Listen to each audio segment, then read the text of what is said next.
Hai, selamat datang kembali di channel Luciana Rossi. Di video kali ini saya akan menceritakan sebuah kisah mengenai seorang petani yang beruntung, dan kemudian kita juga akan membahas 3 langkah praktis bagaimana caranya kita menjadi orang yang selalu beruntung.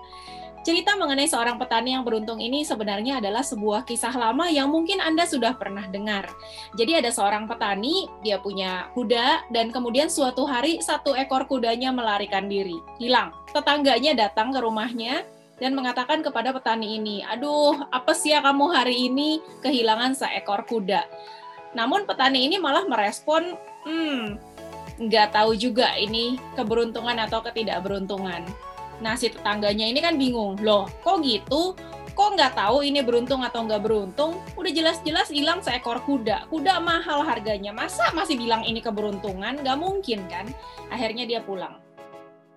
Nah, besokannya, ternyata si kuda yang melarikan diri ini datang kembali, pulang, dan bawa 1 ekor kuda lainnya. Jadi datang 2. Nah, si tetangga ini begitu tahu, dia datang lagi ke rumah si petani.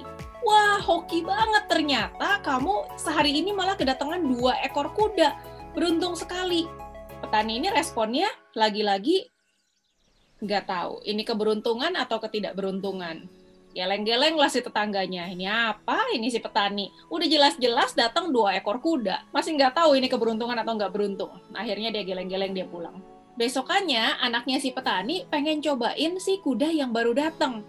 Dia naik ke kuda yang baru datang itu. Dia coba kendarain. Ternyata kudanya belum jinak. Jadi kudanya berontak dan akhirnya anak petani itu jatuh hingga kakinya patah. Wah, si tetangganya datang lagi. Aduh, apa sih ya hari ini nggak beruntung ya, gara-gara si kuda ini datang, akhirnya anaknya kakinya jadi patah. Petani ini bilang, ya nggak tahu nih, beruntung apa nggak beruntung.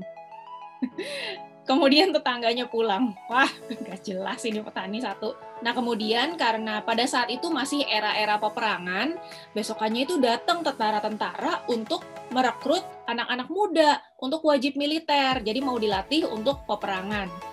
Nah, ketika dilihat anak muda ini, anaknya si petani kok nggak bisa jalan, kakinya patah. Akhirnya nggak diambil untuk wajib militer. Tetangga-tetangganya, semuanya anak-anaknya yang masih muda-muda diambil semua untuk wajib militer. Wah, akhirnya si tetangga ini datang lagi ke petani. Aduh, Pak Petani, kamu bersyukur sekali, beruntung sekali, karena anak kamu kakinya patah. Jadinya nggak kena wajib militer. Jadi teman-teman, kejadian-kejadian yang kelihatannya seperti keberuntungan bisa jadi malah bawa ketidakberuntungan. Justru sebaliknya, hal-hal yang terlihat seperti kurang beruntung malah bisa menjadi blessing in disguise.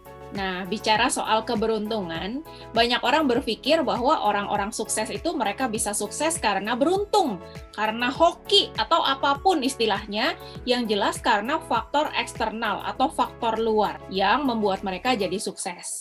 Misalnya, si A sukses di sekolah karena IQ-nya tinggi. Si B sukses di olahraga jadi atlet karena dia beruntung ketemu dengan pelatih yang bagus. Si C bisnisnya sukses karena dia beruntung. Teman-temannya orang punya duit semua. Kenalannya bagus-bagus. Kalau Anda punya pemikiran seperti itu, berarti Anda jadi tidak punya power untuk mengubah nasib Anda. Karena keberuntungan ditentukan oleh hal-hal eksternal di luar diri Anda. Nah, sekarang inginkah Anda jadi orang yang selalu beruntung, terlepas dari apapun yang terjadi pada diri Anda? Kita akan bahas 3 langkah praktis yang bisa membuat Anda menjadi orang yang selalu beruntung. Langkah yang pertama adalah selalu berusaha mencari hal yang positif atas apapun yang terjadi dalam diri Anda. Contoh misalnya gara-gara pandemi gaji Anda dipotong, atau malah lebih parah lagi Anda kena PHK. Di satu sisi pastinya nggak nyaman, namun di sisi yang lain kalau ini tidak terjadi, maka mungkin seumur hidup Anda tidak pernah berpikiran untuk punya bisnis sendiri. Karena kerja di kantor sudah dapat gaji tiap bulan, itu udah comfort zone, udah bikin Anda di zona nyaman, nggak grow lagi. Wah, ngomong mah gampang, Lus. Coba kalau ngerasain sendiri.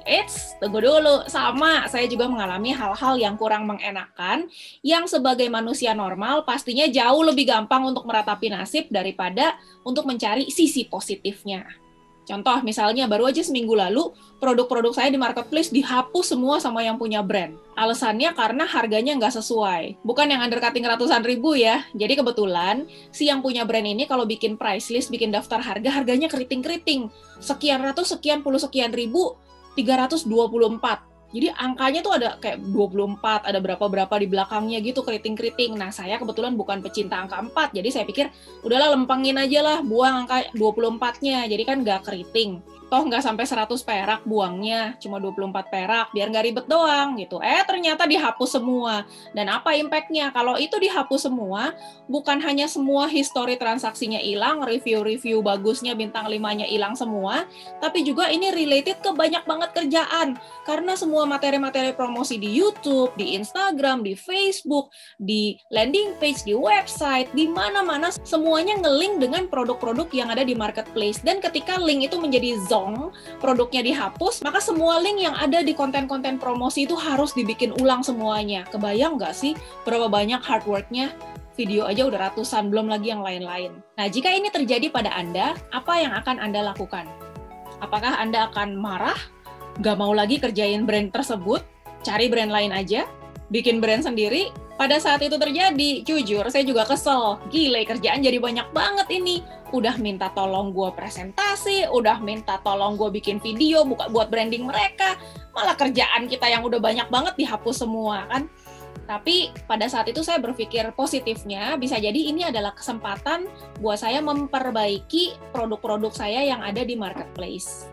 Memberikan keterangan-keterangan yang lebih update, keterangan yang lebih lengkap, bahkan dengan upload produk-produk yang baru, otomatis posisi kita jadi lebih di atas lagi di marketplace. Jadi yang pertama banget adalah berusahalah untuk mencari sisi positif dari apapun yang mungkin terjadi pada diri kita. Lalu yang kedua adalah fokus kembali ke tujuan atau goal kita. Tujuan saya mengerjakan bisnis ini adalah untuk punya jaringan reseller sehingga bisnis saya bisa autopilot. Sayanya bisa jalan-jalan keliling dunia, bisa melakukan hal-hal yang lain, tapi bisnis yang sudah dibangun bertahun-tahun ini bisa jalan sendiri. Dan karena sudah 6 tahun mengerjakan bisnis di brand ini, jaringan reseller saya sudah jadi, sudah ada puluhan ribu orang, sudah diberikan pelatihan yang mumpuni, sudah pada pinter-pinter. Ibarat bangunan gedung, ini gedung tuh udah jadi, udah bagus. Terus ada orang yang ngerusakin pagernya. Apa karena ada orang yang ngerusakin pagernya terus kita tinggalin gedung kita? Kan nggak juga. Jadi dengan mengingat kembali tujuan atau goal saya mengerjakan bisnis ini, fokus saya jadi clear lagi. Nggak ke-distract sama staff yang ngapus-ngapusin produk tersebut gitu lah. Siapa dia? Baru nongol, baru di-hire, terus saya jadi meninggalkan bisnis saya yang udah 6 tahunan. Kan nggak lucu gitu. Dan kalau saya masalahin juga, ya nggak ada gunanya juga. Dia mau dipecat juga nggak ada gunanya. Karena produk saya memang sudah dihapus semua. Nggak bisa balik lagi juga. Jadi apa yang dilakukan? Langkah ketiga adalah lakukan apa yang bisa kita lakukan untuk mencapai goal tersebut. Jadi yang saya lakukan di hari itu adalah menyusun ulang semua jadwal saya. Saya prioritaskan waktu dan effort saya untuk mengupload ulang semua produk-produk yang sudah dihapus sama yang punya brand, dan saya pindahkan hal-hal yang tidak terlalu berhubungan ke kuadran 3 atau kuadran yang delegasi. Saya tidak lakukan lagi, biar orang lain yang kerjakan. Kita prioritas dulu dong untuk benerin rumah sendiri. Jadi hasilnya begitu produk-produk saya upload ulang, menggantikan produk-produk yang sudah dihapus, ternyata datang orderan-orderan. Mungkin karena baru di-upload, saat ada orang nyari, produk tersebut jadi ada di atas, jadinya banyak orderan. Happy? Yes, of course. Jadi kondisi yang kita tadinya rasa sebagai ketidakberuntungan ternyata bisa berubah menjadi blessing in disguise. Kuncinya apa? Kuncinya adalah 3 langkah tadi. Pertama adalah berusaha untuk mencari sisi positif dari apapun yang terjadi atas diri kita. Kedua, ingat kembali goal atau tujuan kita. Dan yang ketiga, lakukan apapun yang bisa kita lakukan untuk mencapai goal atau tujuan kita tersebut. Jadi, apapun yang terjadi atas hidup Anda, ayo, ubah ketidakberuntungan menjadi keberuntungan. Semangat terus, maju terus, nggak ada yang bisa menghentikan Anda kecuali diri Anda sendiri. Kalau Anda merasa konten ini bermanfaat, like dan subscribe, juga aktifkan loncengnya supaya Anda tidak ketinggalan konten-konten yang berikutnya. Thank you for watching and stay awesome. Bye!